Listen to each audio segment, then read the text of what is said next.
Hello everyone, welcome again to Great Lakes Sasquatch. Our Squatch tale today is Man Has Two Sasquatch Encounters in Michigan. These took place near Mayo and Cadillac. Here are the true stories of his encounters. It was late one night, just before bedtime, while camping near Mayo and M33 in Oscoda County, Michigan. It was extremely quiet, calm, and dry out. There was no hint of anything approaching our camp, when all of a sudden, all three of us jumped up and ran after hearing a loud roar. I don't remember anything after that, or even exchanging this story with my kids until recently. We still avoid talking about that night. I can't stop thinking about that night. BFRO investigator Don Pierre followed up with this witness. Here's his report. I spoke at length with the witness 2 times by telephone. He started with the initial story by Mayo and then went on to tell about another sighting near Cadillac. In the initial story, the witness stated he and his kids were camping near Mayo in a location that they camped at several times per year. He stated it was quite late at night, around midnight. He was sitting in a lawn chair next to a bonfire, and his kids were laying in a hammock near the fire. The animal came from behind him and either jumped over him or ran right past him.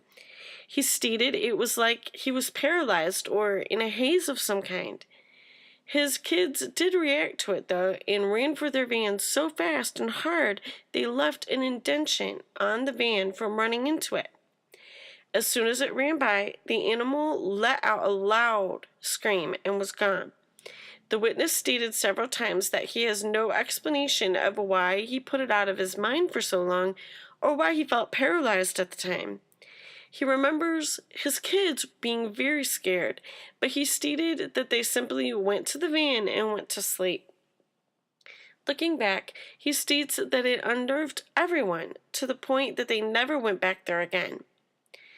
The witness also states that there were several trees that seemed to be braided together at the tops. I hope to scout the location in the near future, as it is a short distance from my home. Although many years have lapsed, the general area is a hotbed of Bigfoot sightings and not far from the Foley Swamp, which is famous for Bigfoot encounters. The other experience occurred near Cadillac in 1986. He and his kids were camped next to the Manistee River as they had been canoeing. It was first light in July, and as he stepped out of his tent, he spotted the animal just standing and looking at him from a short distance away.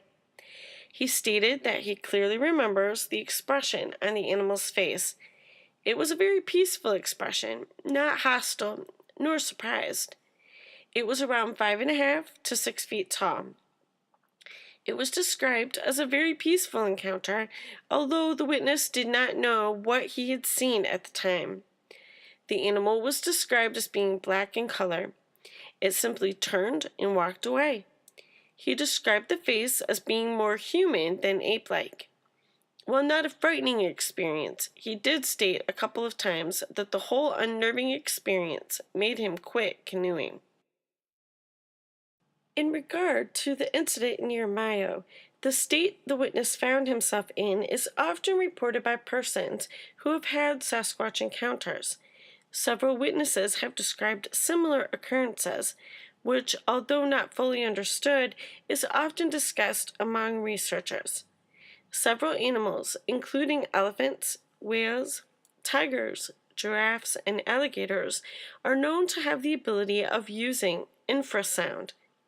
Although inaudible to human ears, it can travel for many miles and is known to affect other animals near it.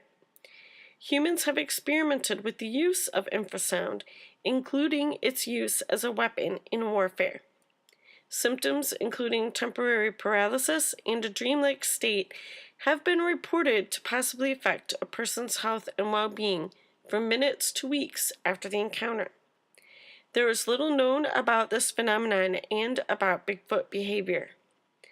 The important information collected by the BFRO from these reports in their fieldwork will contribute toward future research. Thanks again for joining us today for Squatch Tales on Great Lakes Sasquatch. Please like, share, subscribe, hit that notification bell, and let me know what you think in the comments. Links to our social media accounts are in the description box below. If you have an encounter from the Great Lakes region that you would like to share, please email me, greatlakessasquatch@gmail.com. And if you love Sasquatch stories as much as I do, please support some of these other really awesome Bigfoot channels and friends as well. Pac West Bigfoot, Bigfoot and Beyond, Dixie Cryptid, Blue Ridge Bigfoot, Hiker Dave NE Bigfoot, and Bigfoot Case Files. Thanks again for listening, have a great day, and happy squatching!